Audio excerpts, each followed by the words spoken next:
महाराष्ट्र में एकनाथ शिंदे ने बाला साहब ठाकरे के विचारों का समर्थन करते हुए जो कदम उठाया, उससे बड़ी से बड़ी विपक्षी पार्टियां दंग रह गईं। साथ ही साथ बीजेपी भी दंग रह गई थी, क्योंकि इस तरीके से बड़ा जज्बा दिखाना और 39 विधायकों का समर्थन पा लेना अपने आप में बहुत बड़ी बात है।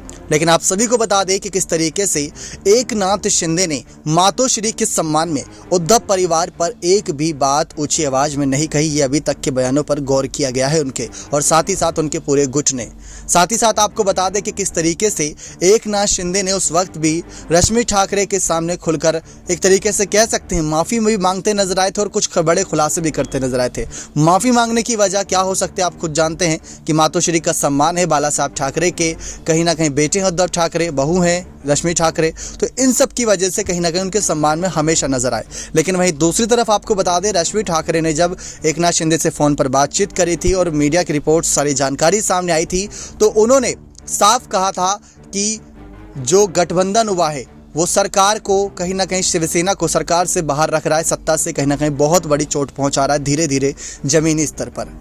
साथ ही साथ माफ़ी मांगते हुए उन्होंने ये भी कहा था कि अगर कोई भूल चूक हुई हो, जो रिपोर्ट्स में सामने बातें सामने आई थी वो माफ़, लेकिन हम आपके परिवार के खिलाफ नहीं, ना ही हम बाला साहब ठाकरे के खिलाफ हैं, हम सिर्फ और सिर्फ गठबंधन के खिलाफ हैं। उन्होंने खुलकर ये सारी बातें रखी थी।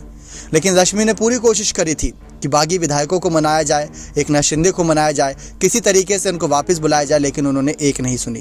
अब कोर्ट के फैसले की बात करें तो धनुष बाण भी छिनता नजर आ सकता है, ऐसी कई खबरें निकलकर सामने आई।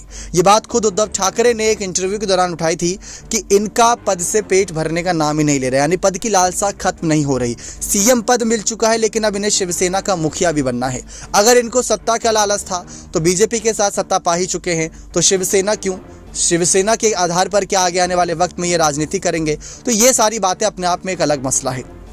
लेकिन जिस तरीके से रश्मि ठाकरे ने राजनीति के हर सफर में उद्धव ठाकरे का साथ दिया, आने वाले वक्त में चुनौतियां और बड़ी होती जा रही हैं समय के साथ साथ, क्योंकि धीरे धीरे कैबिनेट विस्तार भी होता नजर आ रहा है और सर्वसम्मति से हो रहा है। भले ही कुछ बीजेपी के नाराज विधायकों की खबरें सामने आ रही हैं, शिंदे गुट से भी कुछ यहाँ पर खबरें सामने आई, लेकिन अभी तक कैबिनेट विस्तार को लेकर ज़्यादा यहाँ पर मतभेद नजर नहीं आए हैं शिंदे और फडणवीस के बीच। लेकिन इन सब के बीच जिस तरीके से रश्मि ठाकरे के सामने पूरा खुलासा करा था एकनाथ शिंदे ने, क्या इन सब चीज़ों के बावजूद भी एनसीपी, कांग्रेस और शिवसेना यानी उद्धव ठाकरे गुट आने वाले वक्त में बीएमसी चुनाव और विधानसभा चुनाव और लोकसभा चुनाव क्या साथ लड़ेंगे या नहीं, ये बहुत बड़ा सवाल है। नेक्स्ट 9 न्यूज़ रूम की रिपोर्ट।